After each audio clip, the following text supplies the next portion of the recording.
Welcome to the show, Swapan. Thank you. We're obviously here to talk about your book, This Is All I Have to Say. There was a sense that one got when one was leafing through the book, that it was quasi-autobiographical, and in parts it was not pontificatory, but there were certain lessons you wanted to share or certain thoughts you wanted to impart. Sure. How did you feel, and what did you feel when you sat down to write the book? Well, like I mentioned in the book, these are bedtime tales that I forgot to read out to the kids. And, as you know, that both the kids are almost becoming teenagers, one already is. And therefore I thought, instead of trying to sit them down and tell them about, things that they probably wouldn't be interested in, perhaps it's best to actually write it down for them and really hope that someday they would kind of look at it and think about the fact that this is how their father felt about a couple of issues. And it is pontificatory in parts, as it must be, because it's actually written for my two sons. So yes, there's a bit of a pulpit there, but one's tried to avoid it totally. So, do you believe that in the parentage or in parenthood today, in parenting today, there is not enough conversation happening between the parents and the child?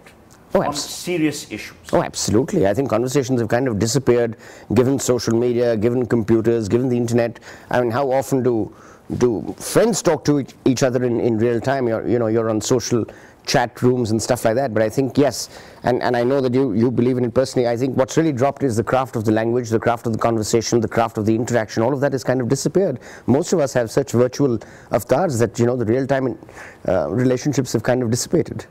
So do you believe that with a book like this, enough people will have enough fodder to chew on in terms of thought, that look, are some of these values missing from our equation? Do you believe that?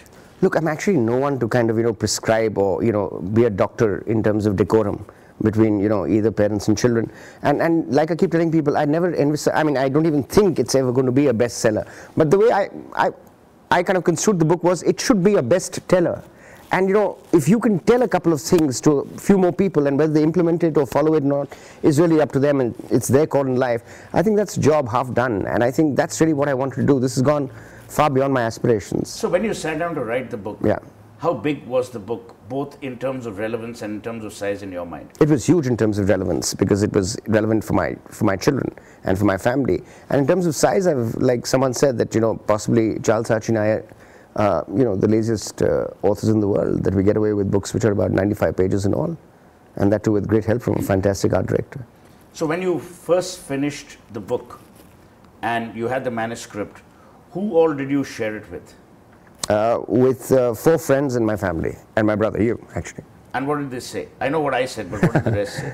Well, the rest of them were encouraging, obviously, because these are touchy subjects, no one really wants to question your perspective on love or your perspective on parenting. So I think people were quite encouraging, but I had sent it out to 5 people who I knew would tell me as it is. So, that was very important for me. So what did they say? Well, they kind of enjoyed the book, or so they said, and then I got down to completing it. But yes, it was to 5 of my fiercest critics.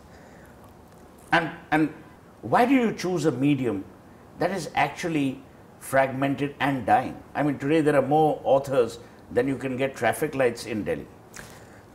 Purely, Suhel, because, like you said, it's a medium that's fragmented and dying, and I think it was important. And even when I gave the book to my oldest son, the first thing that he did was read the anecdotes, which were shorter.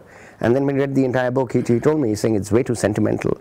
But I think they don't read as often as they must. They don't read as much as we used to, and therefore it was important that we documented in a medium that is swiftly disappearing and is swiftly becoming irrelevant. And someone once asked me that, should we do a Kindle of the book? And I said, do it, because perhaps more youngsters will read it if it's on Kindle, unfortunately.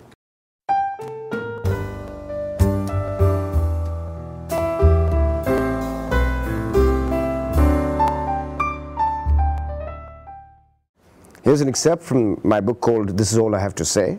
It's chapter 1, and it says, as it bobbed along comfortably in the placid waters of both my mind and mailbox, I wondered where it came from.